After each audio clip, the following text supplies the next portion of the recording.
Hello friends, myself Mohit Rao. Welcome to my YouTube channel AIMS Nursing Notes. Today I am going to explain about a topic enema which is from fundamental of nursing. तो चलिए शुरू करते हैं हमारा topic that is enema. Enema क्या होता है? That is introduction of fluid into rectum for the purpose of cleaning to relieving constipation and providing nutrition. Enema एक ऐसा प्रोसीजर है जिसमें हम फ्लूइड को इंट्रोड्यूस करते हैं रेक्टम में for the purpose of cleaning to relieve constipation से रिलीव करने के लिए और न्यूट्रिशन को प्रोवाइड करने के लिए। Enema is also known as proctoclysis. Enema को हम प्रोक्टोलाइसिस भी बोलते हैं और पीसी बोलते हैं। इसको पीसी इनेमा भी बोलते हैं इनेमा को। इनेमा के पर्पज क्या क्या है? पहला पर्पज है टू रिलीव कॉन्स्टिपेशन को रिलीव करने के लिए, टू प्रोवाइड न्यूट्रिशन प्रोवाइड करने के लिए, टू स्टिमुलेट पेरिस्टालसिस मूवमेंट को स्टिमुलेट करने के लिए। अगला है टू रिलीज गैसेस डिस्टेंशन को रिलीव करने के लिए, टू रिड्यूसिंग टेम्परेचर को रिड्यूस करने के लिए भी हम इनेमा का यूज़ करते हैं, टू प्रोवाइडिंग स्लीप को इंड्यूस करने के लिए भी हम इनेमा का इस्तेमाल करते हैं। ये हमारे पर्पज हो गए कि हम किस चीज़ के लिए इनेमा का यूज़ करते हैं। जैसे कॉन्स्टिपेशन को रिलीव करने के लिए, न्यूट्रिशन प्रोवाइड करने के लिए, पेरिस्टालसिस मूवमेंट को स्टिमुलेट करने के लिए, गैसेस डिस्टेंशन से रिलीव पाने के लिए, टेम्परेचर रिलीव करने के लिए, रिड्यूस करने के लिए और टू इंड्यूस स्लीपिंग। आगे है इनेमा की क्लासिफिकेशन क्या क्या है। There are two types of enema, that is first is evacuant enema, second is retained enema. Evacuant enema के टाइप क्या क्या है? सिंपल में आएंगे, सिंपल में soap and water enema, cold enema and medicated enema. Medicated enema में क्या क्या आएगा? Oil enema, purgative enema, carminative enema, anthelmintic and astringent enema. यहाँ पर दूसरा जो टाइप था हमारे इनेमा का, रिटेन्ड इनेमा, उसमें पहला है stimulant enema, sedative enema, emollient enema, nutritive enema and anaesthetic enema. इन सभी टाइप्स ऑफ इनेमा के बारे में हम आगे डिटेल में पढ़ेंगे। मेनली दो टाइप की इनेमा होते हैं, evacuant enema and retain enema. ठीक है, जनरल इंस्ट्रक्शन क्या क्या है इनेमा को यूज़ करने के लिए? सबसे पहला था रेक्टल ट्यूब। हम कैसे डिसाइड करते हैं, मतलब कितनी साइज़ का इनेमा कैन हमें यूज़ करना है, जिसमें जैसे यूज़ करते हैं अडल्ट में 22 to 30 फ्रेंच का यूज़ करते हैं इनेमा, चिल्ड्रन में 14 to 18 फ्रेंच का यूज़ करते हैं, इन्फेंट में 12 फ्रेंच का यूज़ करते हैं हम।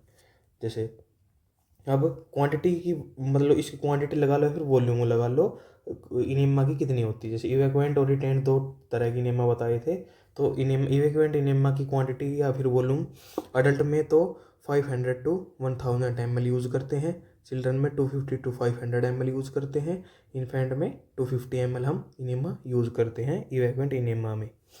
और रिटेंड इनेमा की वॉल्यूम क्या क्या होती है? जैसे अडल्ट में 150 ml, चिल्ड्रन में 100 ml एंड इन्फेंट में 50 ml हम यूज़ करते हैं रिटेंड इनेमा की वॉल्यूम। फिर आती है इनेमा कैन की हाइट कितनी है। जो इवैक्यूएंट इनेमा है उसकी हाइट होती है 45 सेंटीमीटर और रिटेंड इनेमा की हाइट होती है 20 सेंटीमीटर। अब रेक्टल ट्यूब इंसर्शन, मतलब रेक्टल ट्यूब को हम कितना इंसर्ट करते हैं। अडल्ट में हम करते हैं 3 to 4 इंच, चिल्ड्रन में करते हैं हम 2 to 3 इंच एंड इन्फेंट में करते हैं हम 1 to 1.5 इंच। जैसे ये जनरल इंस्ट्रक्शन हो गई। पहले तो भाई कि रेक्टल ट्यूब का साइज़ कैसे डिसाइड करते हैं, जैसे अडल्ट में बता दिया, चिल्ड्रन में और इन्फेंट में। फिर इनिमा की वॉल्यूम, हाँ भाई कितना वॉल्यूम इंसर्ट हम पेशेंट के अंदर करते हैं। जैसे इवैक्यूएंट में हम ज़्यादा करते हैं और रिटेंड में हम मिनिमम वॉल्यूम यूज़ करते हैं, क्योंकि ये इनिमा बॉडी के अंदर रिटेन रहता है कुछ समय के लिए, इसलिए हम मिनिमम वॉल्यूम यूज़ करते हैं रिटेन इनेमा में। जैसे इवैक्यूएंट इनेमा में 500 to 1000 ml भी हम यूज़ कर रहे थे, लेकिन रिटेन इनेमा में हम ओनली 150 ml ही यूज़ कर रहे थे। फिर आती है इनेमा कैन की हाइट हम कैसे डिसाइड करते हैं। जैसे इवैक्यूएंट इनेमा है उसकी 45 सेंटीमीटर और रिटेंड की 20 सेंटीमीटर। उसके बाद रेक्टल ट्यूब इंसर्शन की, जैसे अडल्ट में, चिल्ड्रन में एंड इन्फेंट में। उसके बाद है इनेमा का जो टाइप है उसको एक्सप्लेन कर रखा है। अगला है जैसे सिंपल इनेमा है। सिंपल इनेमा क्या होता है? इसको आल्सो नोन एज सोपी वाटर इनेमा, मतलब सिंपल इनेमा को हम सोपी वाटर इनेमा भी बोलते हैं। जैसे most common use in pregnancy, ये मोस्ट कॉमन प्रेगनेंसी में यूज़ किया जाता है। ये this type of enema is use in pregnancy, जिसे हम सिंपल इनेमा बोलते हैं। आफ्टर सर्जरी भी इसे ही सबसे ज़्यादा यूज़ किया जाता है। It is use generally use to treat the constipation. इसका यूज़ मेनली कॉन्स्टिपेशन से रिलीव पाने के लिए किया जाता है, सिंपल इनेमा हो या फिर उसको सोपी वाटर इनेमा भी बोल सकते हैं।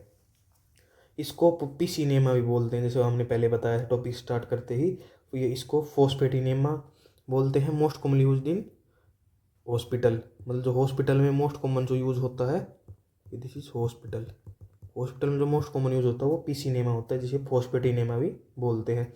इसकी कॉन्ट्राइंडिकेशन क्या क्या है, मतलब हम ये फॉस्फेट इनेमा है इसको कहाँ का यूज़ नहीं करना चाहिए, मतलब कॉन्ट्राइंडिकेटेड है, हम यूज़ कर ही नहीं सकते इनको।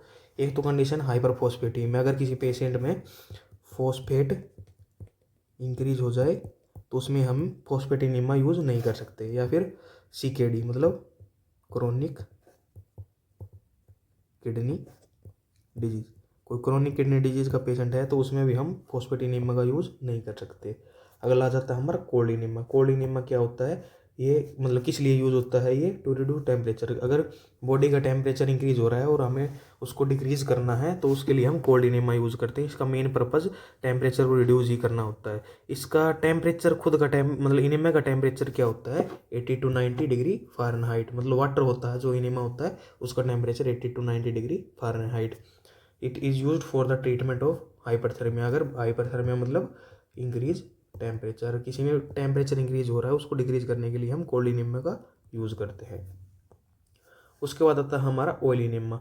ऑयल इनेमा किस में यूज़ होता है, oil enema used in post operative patient. ये पोस्ट ऑप के पेशेंट में यूज़ होता है to relieve the constipation, constipation को रिलीव करने के लिए। ऑयल इनेमा में कंपोनेंट क्या क्या है, कंपोनेंट के बारे में पढ़ेंगे। जैसे इसमें कंपोनेंट होता है कास्टर ऑयल। कास्टर ऑयल का ये लेकिन एक कॉम्प्लिकेशन है कास्टर ऑयल की, caster oil complication that is hyperkalaemia, मतलब पोटेशियम की वैल्यू इंक्रीज हो जाती है ड्यू टू कास्टर ऑयल। इसमें स्वीट ऑयल भी यूज़ होता है, कोकोनट ऑयल भी, ओलिव ऑयल भी।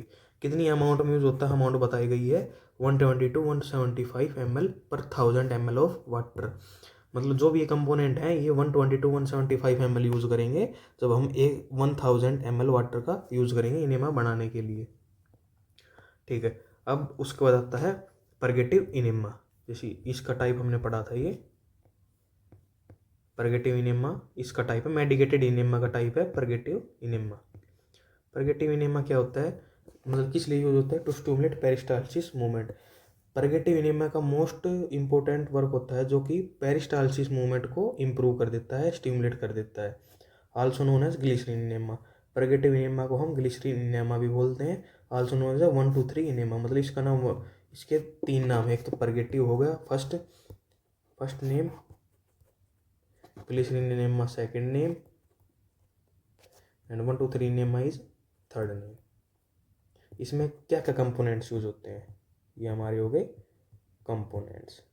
Components use MgSO4 magnesium sulphate होता है 30 ml, ग्लिसरीन यूज होता है 60 ml, एंड वाटर यूज होता है 90 ml। इसको 1 2 3 भी बोल रहे हैं जो हमने यहाँ पे नाम देखा था।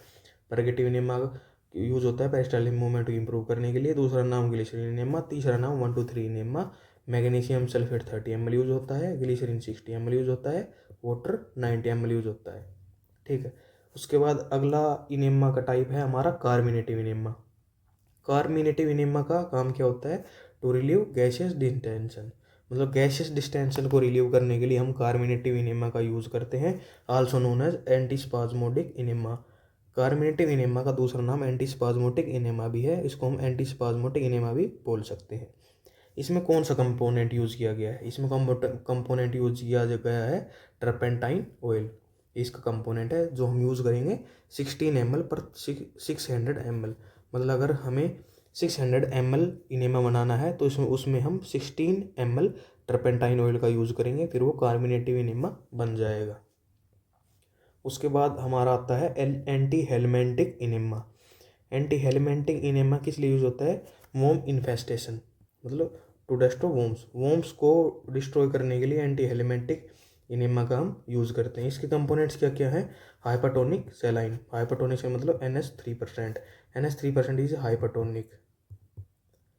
Hypertonic saline anti helminthic enema का काम करता है। उसके बाद आता है हमारा एस्ट्रिंजेंट इनेमा। ये किस लिए काम आता है, to reduce inflammation of the gut. तो गट में अगर किसी तरह का इन्फ्लामेशन हो सकता है, उसको रिड्यूस करने के लिए हम एस्ट्रिंजेंट इनेमा का यूज़ करते हैं। इसमें कंपोनेंट क्या होता है? कंपोनेंट इसमें होता है अलम, जिसे हम फिटकरी भी बोलते हैं। मतलब फिटकरी इसमें कंपोनेंट है जो कि यूज़ होता है एस्ट्रिंजेंट इनेमा को बनाने के लिए, और इसका काम होता है to reduce inflammation of the gut. अब आ जाता है वो, तो ये सभी टाइप्स ऑफ इनेमा थे, इवैक्वेंट इनेमा के टाइप्स। अब आ जाते हैं रिटेंड इनेमा पे।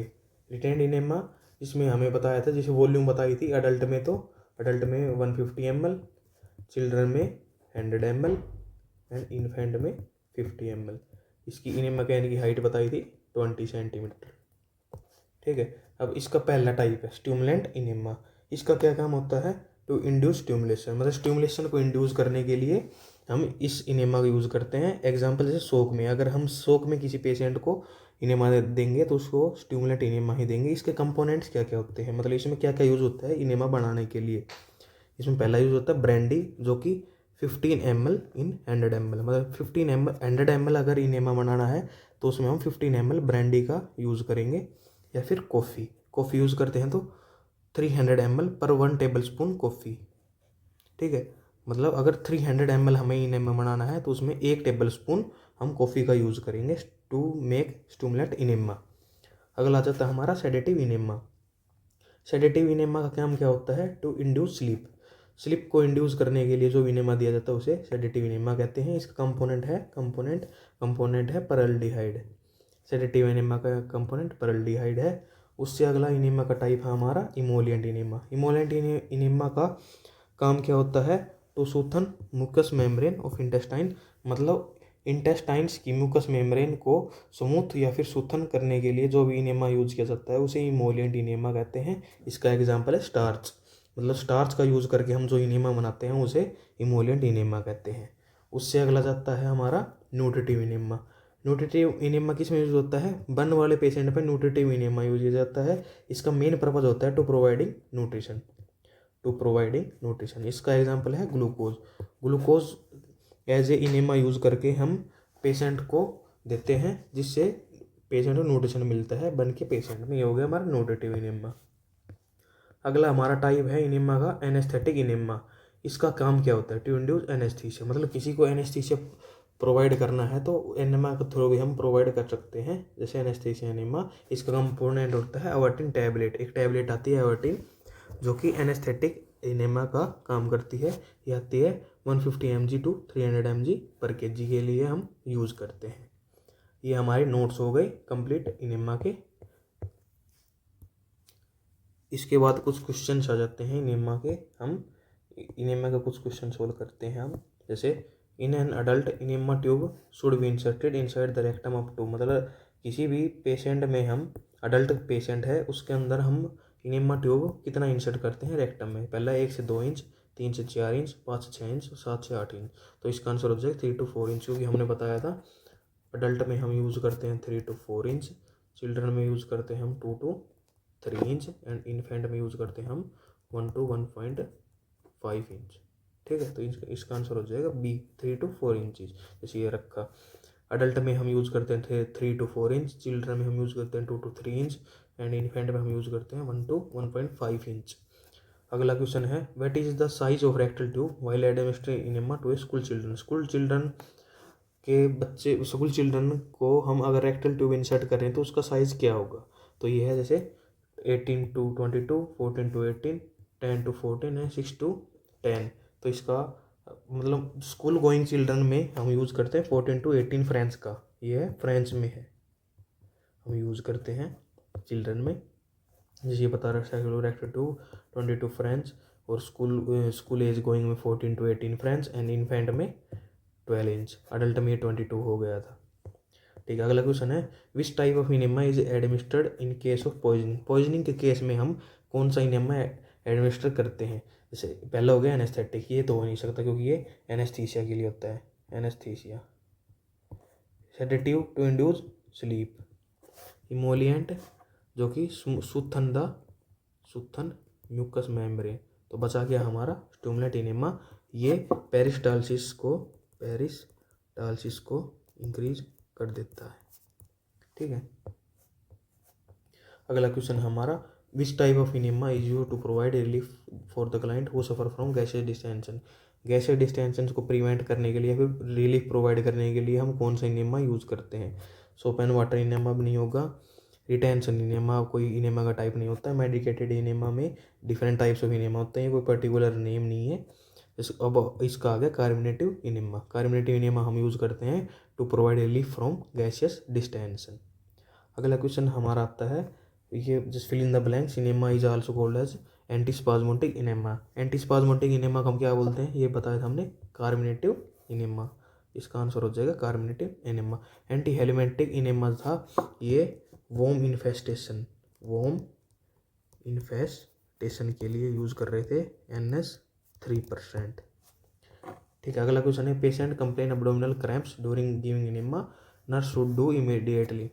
अगर किसी पेशेंट को एब्डोमिनल क्रैम्प्स आ रहे हैं ड्यूरिंग गिविंग इनेमा, अगर हम किसी को इनेमा दे रहे हैं तो उसको एब्डोमिनल क्रैम्प्स आ रहे हैं तो नर्स क्या करेगी।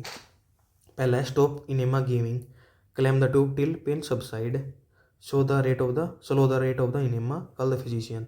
तो इसमें से ये करेंगे हम, clamp the tube till pain subside. जब तक पेन सबसाइड नहीं हो जाता ट्यूब को क्लैम कर देंगे, उसके बाद दोबारा से इंजेक्ट करेंगे। अगला क्वेश्चन है, while administering an enema the maximum safe height at which the container of the fluid can be held. मतलब इसमें सीधी बात है, इनेमा कहने की हाइट पूछी गई है जो हमने बताया था। इवैक्वेंट में तो बताई थी, एक सेकेंड, इवैक्वेंट में बताई थी हमने 45 सेंटीमीटर, एंड रिटेन्ड में बताई थी हमने 20 सेंटीमीटर। तो 45 हमारा करेक्ट आंसर हो गया। अगला क्वेश्चन है, cleaning enema is ordered for 55-year-old client before intestinal surgery, the maximum amount given is we. मतलब 55 एज है, मतलब हमें अडल्ट का पूछा गया है। अडल्ट में इवैक्वेंट था 500 to 1000 ml। ठीक है, इवैक्वेंट अडल्ट में, तो ये अडल्ट का ही पूछ रहा है, तो इसमें 500 to 1000 ml में जो रेंज है वही हम यूज़ करेंगे। जैसे मेन रेंज ये है, क्योंकि ये भी 500 से लेस है, ये 500 से लेस है, और ये 1000 तक नहीं पहुँच रही, तो ये हमारा ये ऑप्शन सही हो गया। ठीक है, ये था आज का हमारा टॉपिक इनेमा।